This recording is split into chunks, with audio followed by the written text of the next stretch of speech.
Assalamualaikum warahmatullahi wabarakatuh. Sebelumnya perkenalkan, nama aku Vira Siti Hanifah dengan NIM 24042087. Baiklah, saya akan memaparkan materi tentang hukum publik dan hukum privat, sosiologi hukum, antropologi hukum, dan budaya hukum. Hukum publik. Hukum publik juga disebut sebagai hukum negara. Hukum publik adalah jenis hukum yang mengatur hubungan antara negara dan individu atau warga negaranya. Dalam kebanyakan kasus, hukum publik berfokus pada kepentingan umum atau publik dalam masyarakat. Hukum publik terbagi menjadi beberapa jenis. Yang pertama, hukum pidana. Hukum pidana adalah jenis hukum publik yang mengatur pelanggaran dan kejahatan dengan larangan dan hukuman. Yang kedua, hukum tata negara. Hukum tata negara yaitu jenis hukum publik yang mengatur terkait hubungan antara negara dengan negara bagiannya. Selanjutnya, hukum tata usaha negara. Hukum tata usaha negara yaitu jenis hukum publik yang mengatur tentang tugas dan kebijakan para pejabat negara serta administratif. Selanjutnya, hukum internasional. Hukum internasional yaitu jenis hukum publik yang mengatur terkait hubungan antar negara seperti hukum perjanjian internasional, hukum perang internasional, dan sejenisnya. Materi selanjutnya yaitu hukum privat. Hukum privat atau juga dikenal sebagai hukum sivil berfokus pada kepentingan perorangan dalam mengatur hubungan antar orang dan negara. Hukum privat terbagi menjadi beberapa jenis, yaitu pertama, hukum perdata, yaitu jenis hukum privat yang mengatur hubungan antara individu, misalnya hukum keluarga, perjanjian, kekayaan, waris, perkawinan, dan sebagainya. Hukum perdata adalah keseluruhan dari aturan yang mengatur bagaimana hukum perdata dapat diterapkan dalam kasus di mana suatu pelanggaran terjadi. Bagaimana suatu hukum pelanggaran dapat dipelihara dan bagaimana tindakan pemeliharaan dapat dilakukan terkait dengan peristiwa perdata. Selanjutnya, hukum perniagaan. Hukum perniagaan adalah jenis hukum privat yang mengatur bagaimana berinteraksi satu sama dengan perdagangan seperti hukum jual beli, utang piutang, dan mendirikan perusahaan dagang dan sebagainya. Selanjutnya, sosiologi hukum. Sosiologi hukum adalah bidang ilmu pengetahuan yang mempelajari secara empiris dan analisis hubungan antara hukum sebagai fenomena sosial dan fenomena sosial lainnya. Sosiologi hukum menurut para ahli. Menurut Profesor Dr.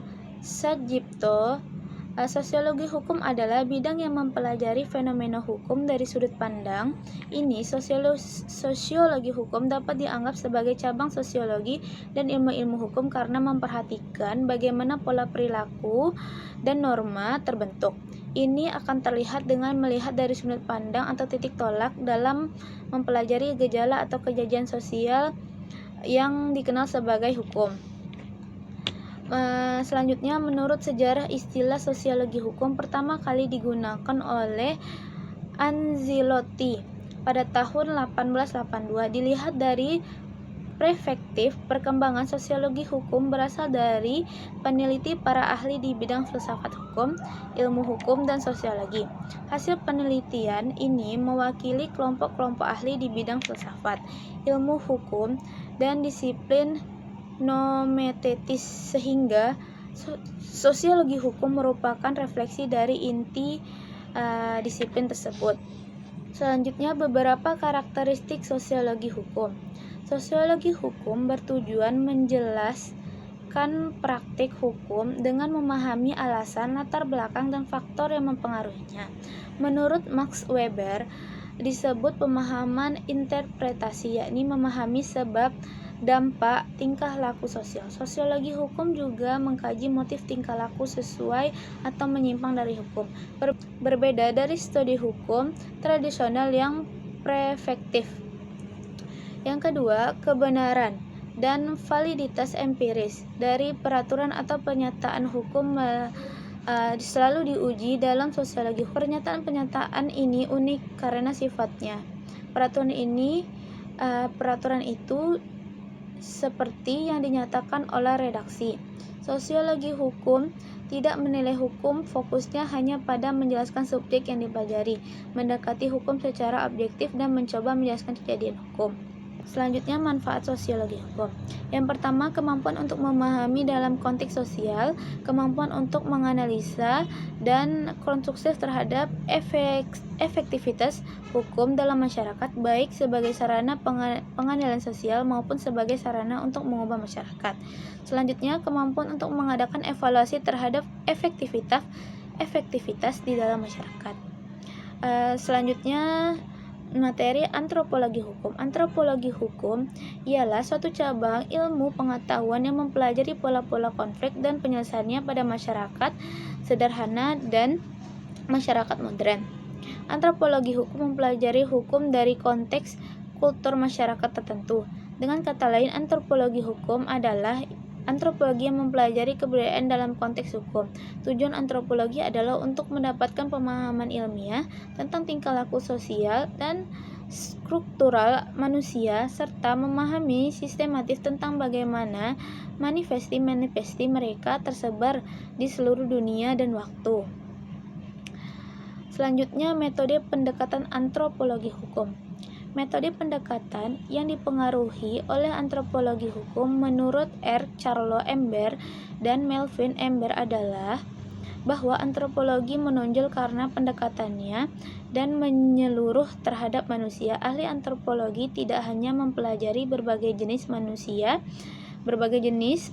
tetapi juga semua aspek pengalaman manusia seperti lingkungannya, kehidupan keluarga, pemukiman, sistem politik, ekonomi, agama, seni, pakaian, serta bahasa.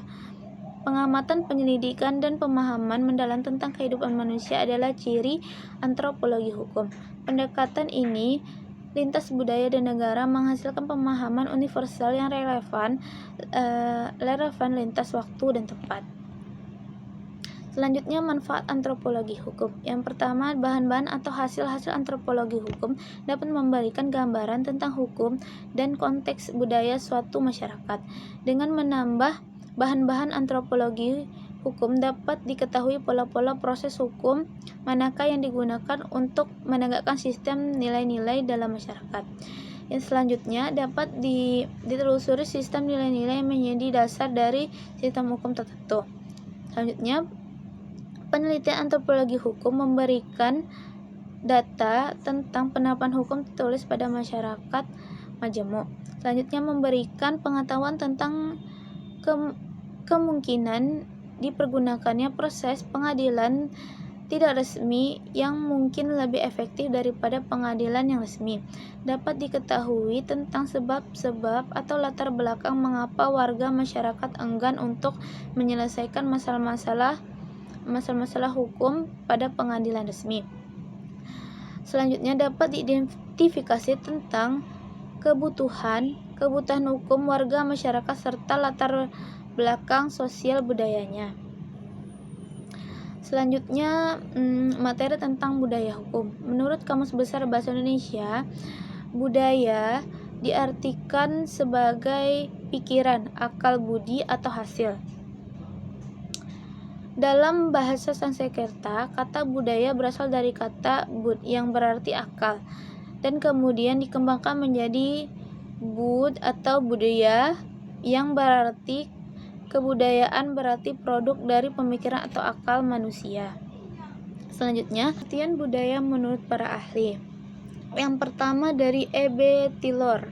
Budaya adalah suatu keseluruhan kompleks yang meliputi pengetahuan, kepercayaan, kesenian, moral, keilmuan, adat istiadat, dan kemampuan anggota lain serta kebiasaan yang didapat oleh manusia sebagai anggota masyarakat, didukung dan diteruskan oleh anggota masyarakat lain. Kedua, dari Erlinto, kebudayaan dapat dipandang sebagai konfigurasi tingkah laku yang dipelajari di mana unsur pembentuknya didukung dan diteruskan oleh anggota masyarakat lainnya. Selanjutnya dari Herkovits, kebudayaan adalah bagian dari lingkungan hidup yang diciptakan oleh manusia. Hubungan hukum dan budaya. Budaya dan hukum dapat saling mempengaruhi karena keduanya berkolerasi. Hubungan ini akan menghasilkan dua perspektif penelitian. Pertama, melihat hukum mempengaruhi budaya dengan budaya dianggap sebagai variabel terikat. Kedua, melihat hukum sebagai variabel bebas atau independen yang dapat mengarahkan perkembangan budaya sehingga budaya terikat pada pola yang digarisi oleh hukum. Sekian penjelasan dari materi presentasi saya. Kalau ada salah dan jangan saya mohon maaf. Saya tutup dengan wassalamualaikum warahmatullahi wabarakatuh.